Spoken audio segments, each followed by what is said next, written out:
สบายดีพี่น้องการทักทายสบายดีสวัสดี FC สู่หูทุกคนเด้อเนาะ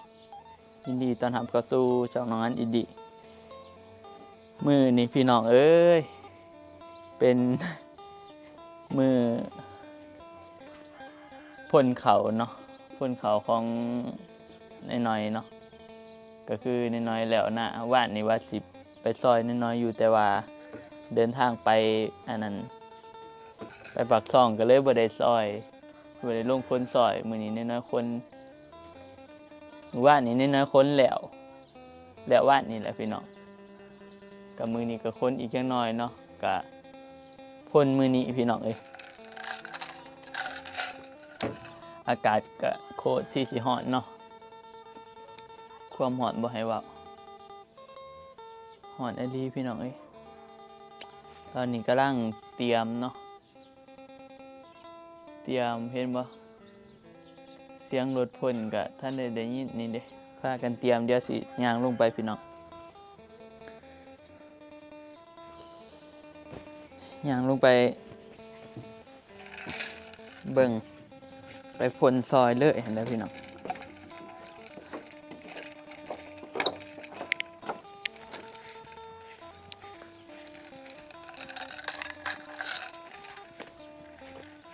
อากาศร้อนหลายพี่น้องเอ้ยไปปักซองผัดหนาวเนาะหนาวจนสั่นฝนตกอีกว่านี่ลงมาบ้านเฮาโอ้อากาศพี่น้องคือไฟใหม่นี่อยู่ในเฮือนก็ดิไฟก็มาดับอีกพี่น้องเอ้ยแห้งห่อนกันไปกันใหญ่แบตโทรศัพท์กับเบิดผมมียังสมประกอบโอ้น้องปลาใส่เท้าตีบเด้คือจังหวะสิมาพร้อมจะได้ฮะสวัสดีน้องปลาฝากช่องในที่เอาเสียฝากช่องน้องปลาในเด้อน้องปลาทีมงานดีแมนพี่น้องฝากไปติดตามน้องเพิ่นเด้น้องนั้นกระแสเลยแหละเนาะแต่ว่า FC ผู้ใดที่เบิ่งคลิปก็ฝากไปติดตามน้องเพิ่นเด้น้องปลากำลังเริ่มถ่ายคลิปมื้อนี้ก็มาพ่นเขาซอยไอซุกโอ้โหที่โตพี่น้องเอ้ยสมุนหลายไข่อยู่พอดีกำลังเลอะพอดีเนาะ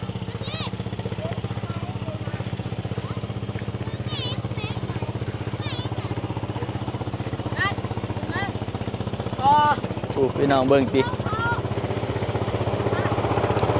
สมุนหลายคัก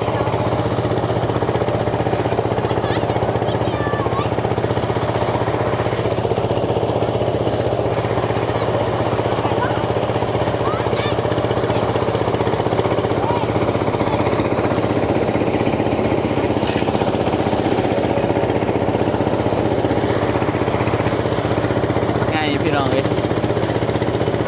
เดี๋ยวมาลุ้นเบิ่งเนาะพี่น้องว่าสิได้จักสอบมื้อนี้พี่น้องก็คอมเมนต์มาเด้อน้องอันสิเดาก่อนน้องอันคิดว่าประมาณ100มันมี2กองพี่น้องกองนั้นนำเดาว่าประมาณ110สอบนี่แหละเนาะมาถามเบิ่งว่าสิถึงหรือบ่ที่น้องอันเดาไป110สอบพ่นก็เป็นรถของน้องปอเด้อพี่น้องเอ้ยรถพ่นของน้องปอ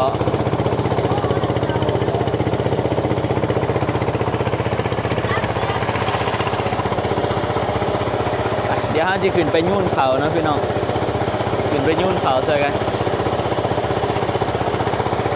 ดีแต่เด็กหน่อยลายแต่สมุนมาลายปู่ยูเถอะแช่อีดิ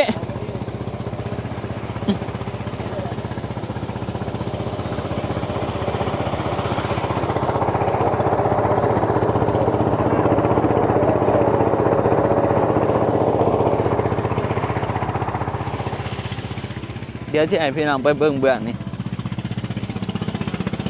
รถพ่นนี่เป็นรถพ่นของหอของไทย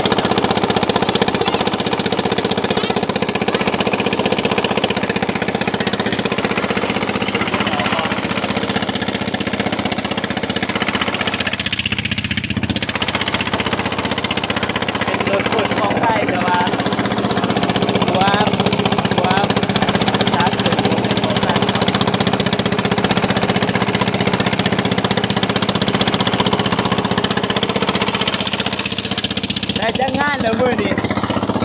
ได้จังงานเลยเอางานเลยเนาะ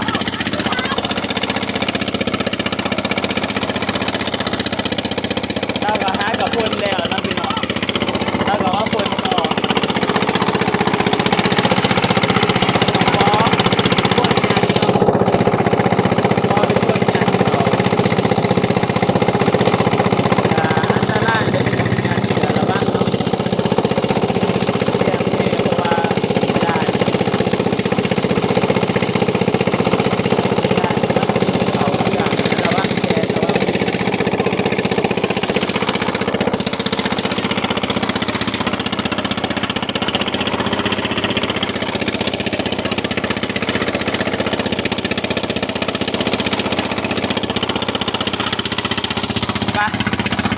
พี่น้องเว้ยเดี๋ยวสิขึ้นไปยุ่นเขากันเนาะขึ้นไปยุ่นเขาสักการเดี๋ยวมาถาเบิ่งตอนไก่ทีแล้วกล้องนี่แต่ก็มาถารุ่นว่าสิได้จักสอบพี่น้องตอนนี้ก็คนเริ่มมาหลายเลยเนาะคนเริ่มมาซอยหลายแล้วพี่น้องเขากำลังได้20 สอบพี่น้องดีเด็ด20 ตีบครับเบาตุ้ยก็มาเลย20 ตีบ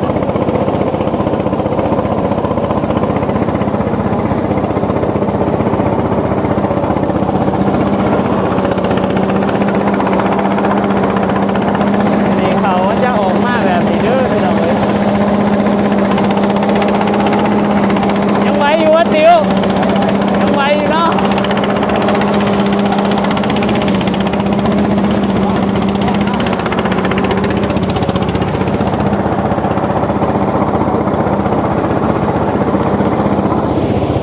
เชียนมัดกระสอบเขาไอ้นี่บ่มีใครมัดเป็นพี่น้องสบายดีที่วันเลย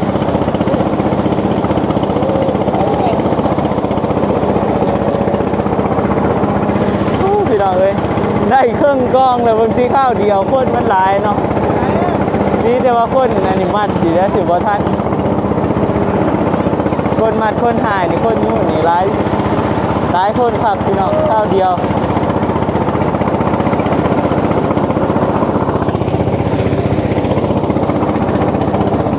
ซอยกันคนละไม้คนละมือเนาะพี่น้องแต่บ่เมื่อยไปได้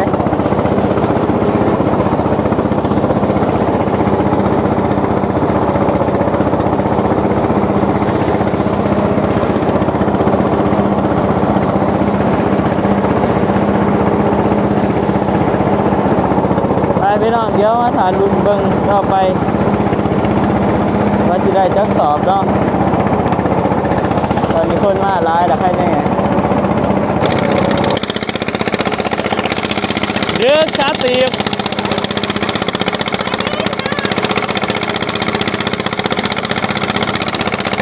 30น้องปลาพี่น้อง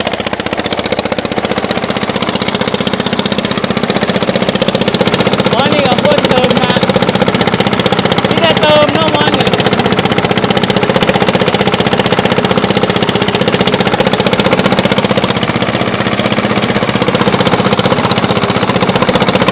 อาจารย์เดียวว่าตัวไหน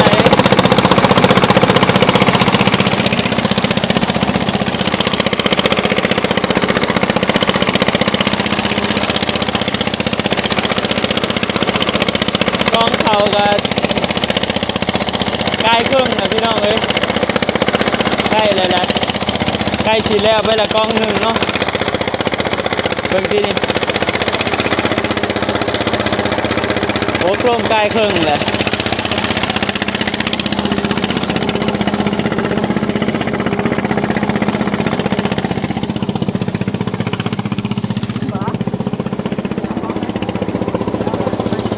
กินแล้ว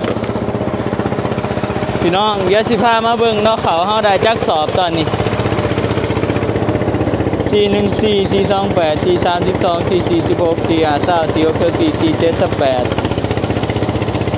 28 30 32 34 36 38 39 สอบนะพี่น้องกำลังได้39 สอบ40 นี่สิได้อยู่ประมาณ80เนาะพี่น้องหรือว่ากับ90รวมเบิดนี่แล้วก็ย่างตัวนั้นอีกเด้ประมาณ100ปลายน้องอันเดาไว้ก็110เนาะเดี๋ยวก็มาลุ้นเบิ่งว่ามันสิได้จักสอบ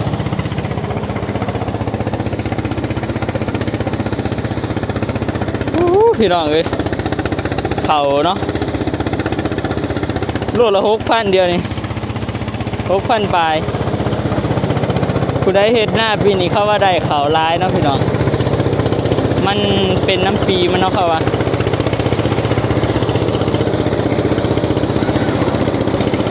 แต่บ่รวยดอกพี่น้องเฮ็ดหน้าก็พอได้อยู่ได้กิน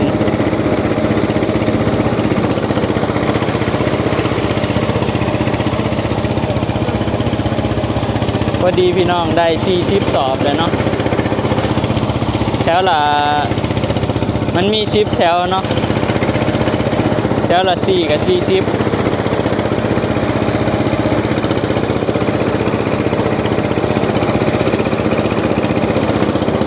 ไปลุยต่อพี่น้องเอ้ยเดี๋ยวมันขาเบิ่ง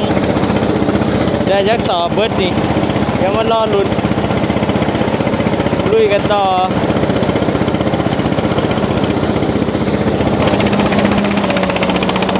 น้องเอ้ยตอนนี้เบิ่งดิเขาได้ประมาณ50ปลายเลยพี่น้องเจ้าทีมงานเขาลุยขนาดนั้นที่เบิร์ดแหละพี่น้องสร้างนะ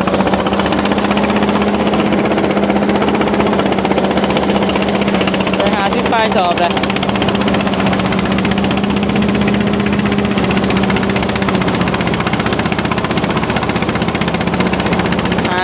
60แหละประมาณ58สอบยังอีก2สอบเดี๋ยวสิประมาณ60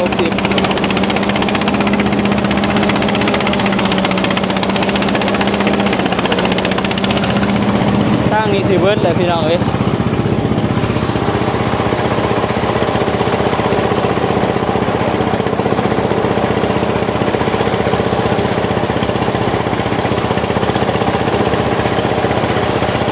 คนเข่าตากแดดพี่น้อง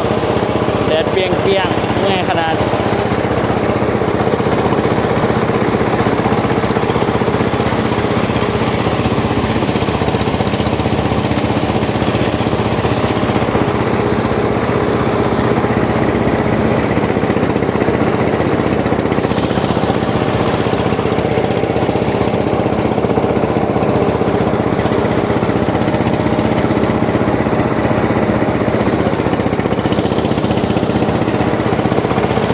พี่น้องโอ๊ตเอายังจังหน่อยเนาะกองนี่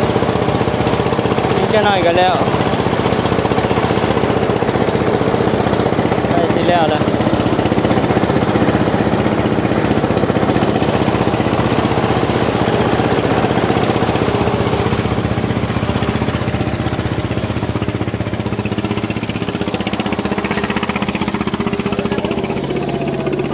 สภาพน้องอันพี่น้องเอ้ยฮอนเอา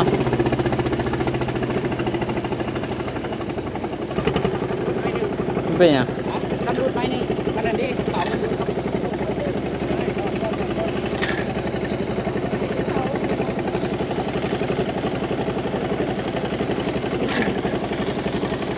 เมื่อยบ่เป็นจะได้น้องปลาฮอนแห้งชาติวได้เมื่อยวะมีแต่คนเมื่อยแต่เนาะ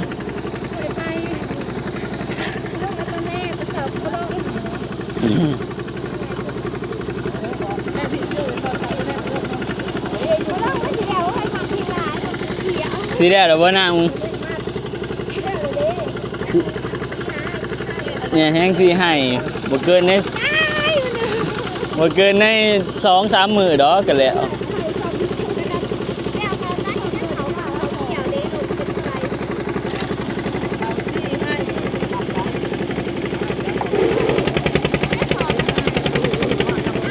ฮะ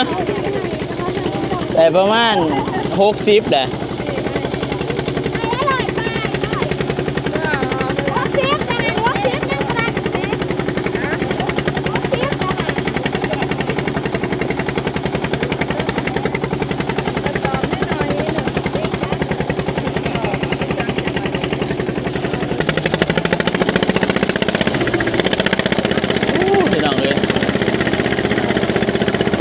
นคนนั่งเลยเฮ้ยบัดนี้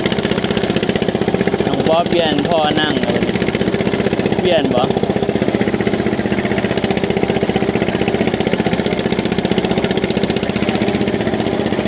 พอหับจบคนเดียวมาเปล่าอ่ะ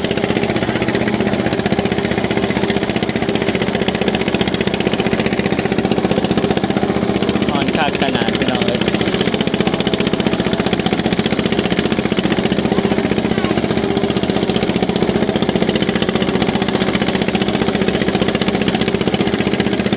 ไปพี่น้องเดี๋ยวจะน้อยแล้วกล้องนี้เนาะว่าถ้าเบิ่งว่าสิได้จะสอบรุ่นเบิ่งกันแล้วกล้องนี้ว่าสิได้เขาจะสอบพี่น้องตอนนี้ก็สุดท้ายเลยเนาะดีแล้วล่ะ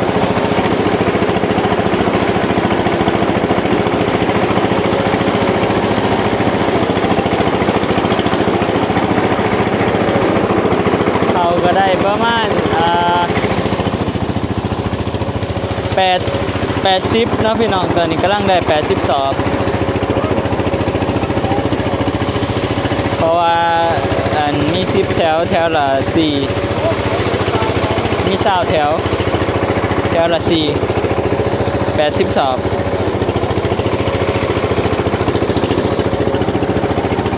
กล้องนี่ก็สิได้ประมาณเกือบ90เนาะพี่น้องเดาได้ที่ว่ากับ90สอบพุ่นแหละ90ปลายผู้ประจักษ์ก็ร่วมกับตัวนั้นก็ประมาณ100ปลายพี่น้องย่านกายอยู่110เบิ่งซุกที่กาย110สอบแต่ว่า140 30ผู้ประจักษ์พี่น้องก็มาถ่ารุ่นเบิ่งแต่นี่ก็ยังสิได้ถึง100เดี๋ยวยังอีกจักหน่อยก็ถึง100ด้านได้หลายอยู่เบิดเลยพี่น้องเอ้ย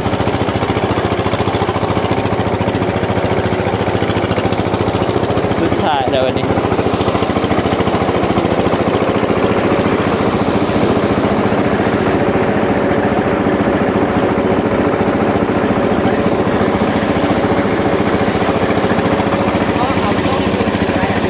เป็นจะได้เมื่อยอยู่วะเฮ้ยจังน้อยกินข้าว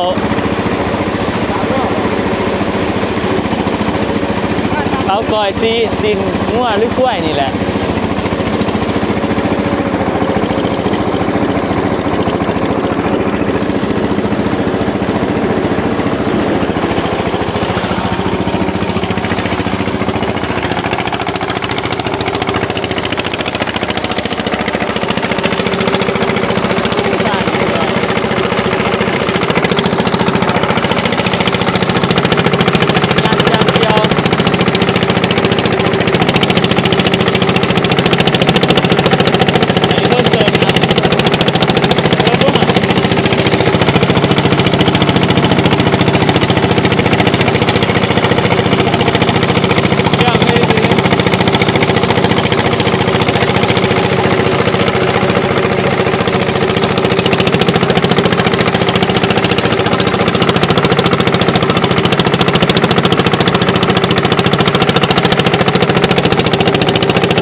เบิดแล้วพี่น้องเอ้ยย่อใส่กันเลยเนาะวันนี้ย่อแพร่ใส่กันเลย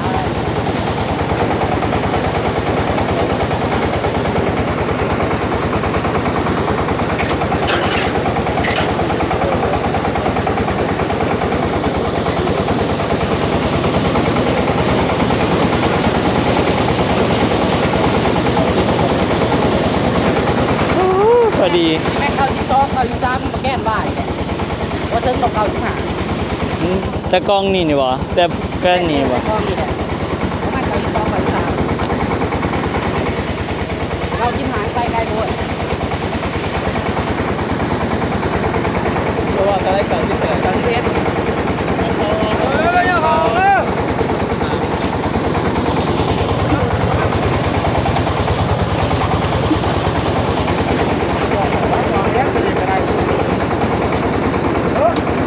โอ้ย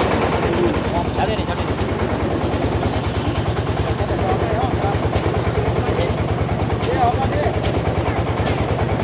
เมื่อยเด้อพี่น้องเอ้ย 8 9 9นิด91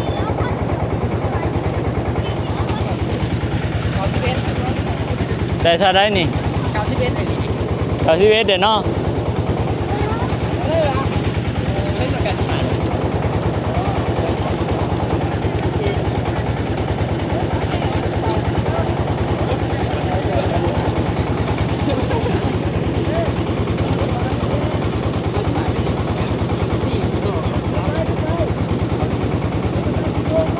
ใกล้เลยพี่น้อง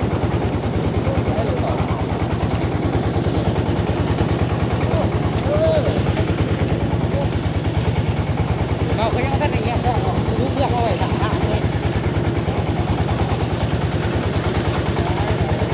เขาท่านในเมิด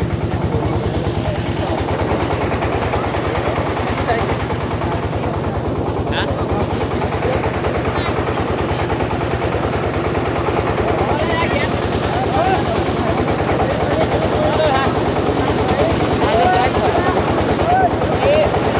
อีกบาทหนึงอีกบาทหนึง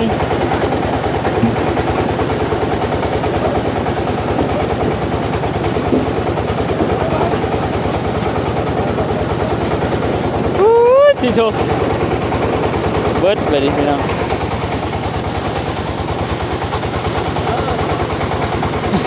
แห้งอะดิแห้งบ่ตกอะดิหมอนี่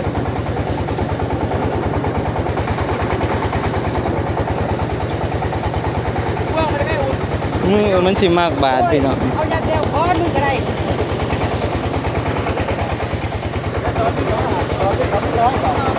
เอาที่2เอาที่2ตัวนี้ว่าตัวนี้เอา2ตัวนี้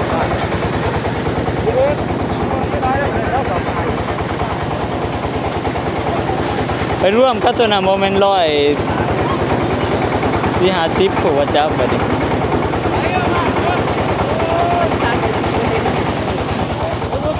รุดว่า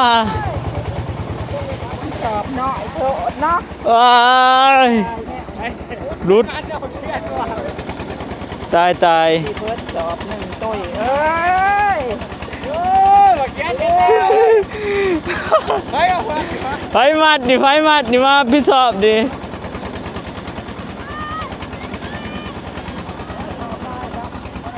มันรุดพี่น้องเครื่องสอบฮุบเอา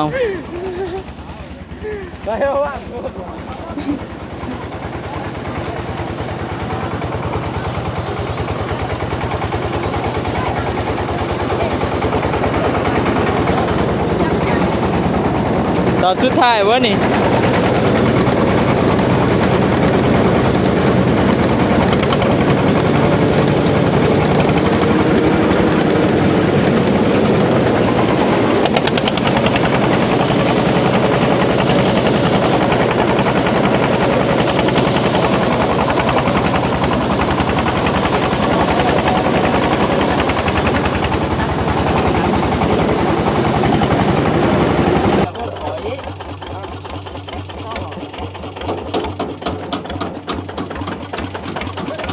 พี่น้องหัวมันเนาะ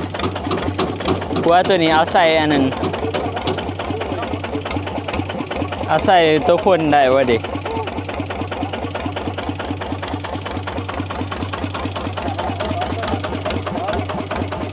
บ่ปะหัวตัวนี้คันเอาใส่ตัวพ่นหันได้บ่ใส่ได้เนาะ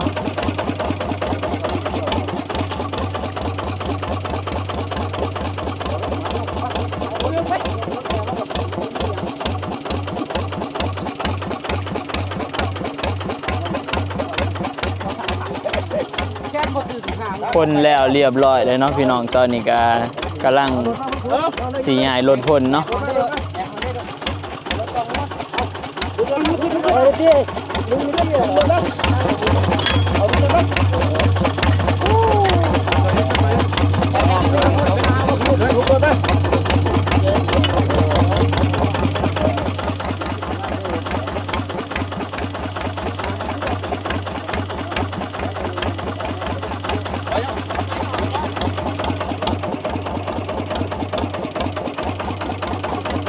ตัวนี้เป็นอันหัว155เนาะพี่น้อง155แห้งมาการเอาใส่ตัวอันนั้นก็ใส่ได้คือกันเนาะคันหัวจังสีเอาใส่นี่มันสิแบบคือหัวรถอันนั้นได้พี่น้องหัวรถไอดอลเนี่ยมันสิง่ายเนาะแต่เบิ่งที่จักตัวนี้บักง่ายมันนึง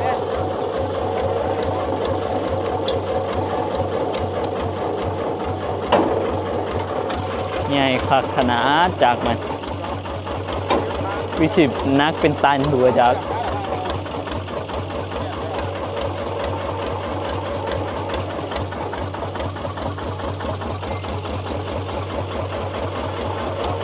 ใหญ่พี่น้องได้เขาเนาะกล้องนี้ได้100ไม่100เพราะว่า คืนบอลเก่า ได้จักสอบก็ 103 เท่าไรก็ 93 93สอบพี่น้องนี่กองทางหลังเฮานี่เนาะ93สอบบ่เห็นเสื้อข่อยนี่ เห็น มันจักอยู่สอบใส่ คนแบบนี้คนจะสอบตัวใดเห็นเหรอประมาณ2แถววนไปนั่งนี้พูดว่าก็ถือแถวเพื่อนกับกูเด้อเพื่อนยังอยู่ในอันนั้น นั่นแหละข่อยย่านมันบ่ออกมาอะฮะ ไปดองยัดบนก้อนมันทำดังแต่ เนาะเอเนาะคันมันออกมาเฮาเห็นเนาะ ข้างอยู่บ้างวะอยู่นั่น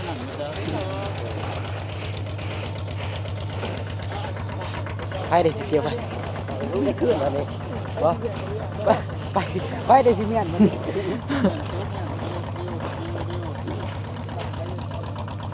ตาไปไอ้หนู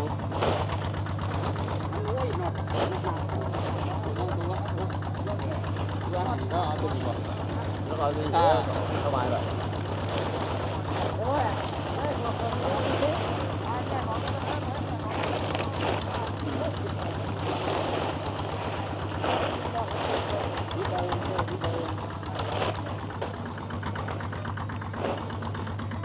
ได้93พี่น้องเอ้ยเบิ่งเอา93สอบประมาณนี้เนาะสอบประมาณ30ปลายโลมันสอบบ่อยากง่ายปานใดคันสอบกาบุดแดงหั่นสินักกว่านี้เนาะอันจักสอบอีหยังเด้อสอบรุ่นใหม่แต่ก่อนเขาใส่แต่สอบกาบุดแดงมันใส่ได้หลายพี่น้องมันยืดหนักคอยย่อกับย่อบ่อยากได้